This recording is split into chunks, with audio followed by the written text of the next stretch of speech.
Se siete italiani, amate Ferrari, adorate Valentino Rossi, persino pensate che Michael Schumacher sia un bravo ragazzo.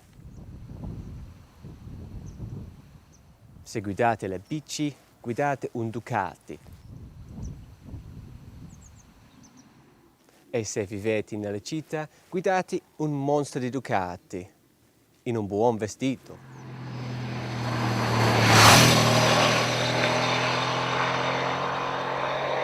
Unfortunately though, I'm not Italian. I am far too pale and uncool for that. And this isn't Milan, it's Cumbria. And that means, no matter how sunny it may appear right now, it's soon going to be raining.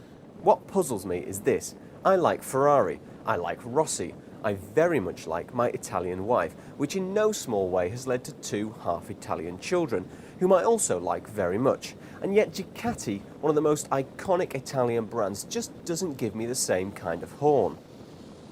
That said, Ducati's marketing machine is the best in the world of motorcycling, full stop. By comparison, the Japanese four are completely useless. Walk into any Ducati showroom and be prepared to walk out wrapped in the finest Italian leather. I actually feel a little guilty for not aspiring to own a Ducati. Perhaps there is something wrong with me after all. Never mind the 916, the Monster is largely responsible for Ducati's success today. Without it, they would be Bimotor or MV Agusta. It's their biggest selling bike ever, and being hardly changed since its 1992 launch means they know when they're onto a good thing. This is a 1998 750 version, a good compromise for sure, with a bit more go than the 600 and about the same weight. The Monster rewrote the rules for naked bikes. It redefines the word chunky. It's not retro, it's simply right, and still looks astonishingly fresh 14 years on. Simple hollow cast 3-spoke wheels braced by thick upside-down Marzocchi forks. You reach round that deceptively enormous tank to high, wide bars that are far enough away from you to make you stretch just a little. You definitely sit in this bike.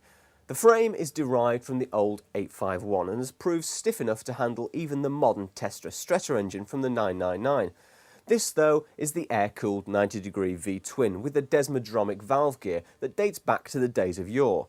Still, it makes about 67 brake horsepower, which is just enough to have some fun with.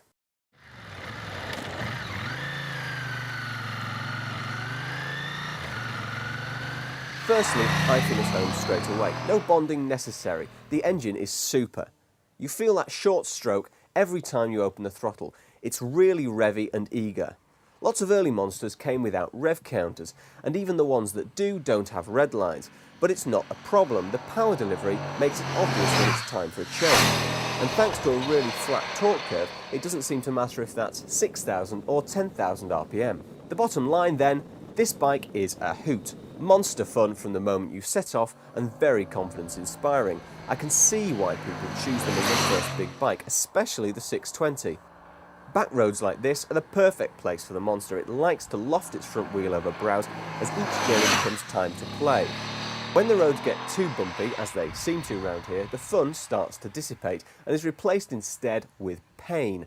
When the rear wheel descends into each pothole, it takes the bike and you with it and gives your kidneys a great jolt when you hit the other side. The rear sack's monoshock is too stiff and doesn't have enough sag.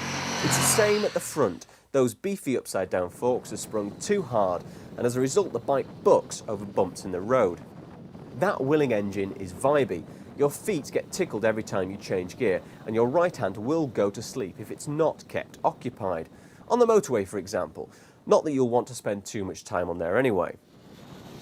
Its riding position is almost trail bike-like, and so wind blast really is an issue after just a few minutes. Which is a shame because the engine is willing to cruise anywhere up to 100 miles an hour. In town is where most Monsters get ridden, especially on the continent, but bizarrely they're a pain there too. Drop below 4,000 RPM in anything but first and you'll kangaroo your way along. Another reason this bike is not the best commuter is the steering lock, or lack of it.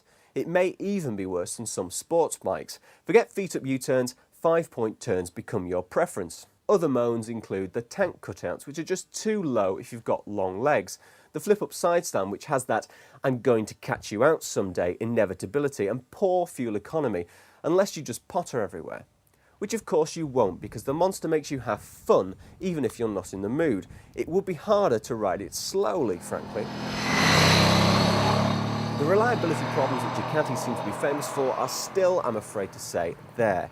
The oil pressure switch broke whilst we were filming, making the oil light come on and making us think we'd blown up the bike. As if to reinforce that belief, it even sprayed oil out of its crankcase all over my left foot. The Ducati dealer we spoke to said, they all do that, sir, even the new ones.